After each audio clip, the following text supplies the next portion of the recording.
We agree that one research can be interpreted in a lot of ways, and we agree that the fact that the majority of the public lack the expertise to understand the research entirely leads to them sometimes being misled by the media and the advertising companies. However, this problem will not be solved by the absence of corporate-funded research, because nothing prevents the companies from now taking absolutely independent research and interpreting it in a different way to fit their agenda, which shows that the problem lies entirely in the company's actions and not in where the money for the research came from, which shows that this problem is entirely irrelevant in this debate.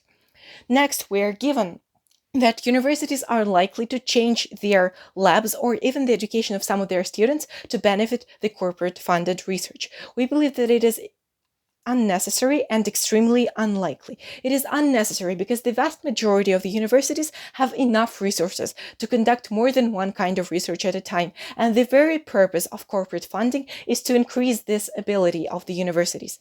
We believe that it is extremely unlikely because the main purpose of the universities is to advance in the international race for scientific progress, and they will not step out of it for some tiny temporary research.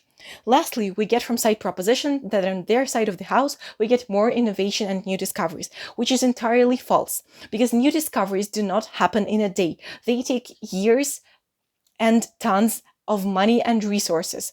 And the university's possibilities and even government grants are not eternal. So if the motion is passed, when there is no longer the option to rely on corporate funding and the competition for government grants becomes extreme, we end up with a lot of universities with a horrible lack of funding, resources, and money, which leads to less innovation and discoveries.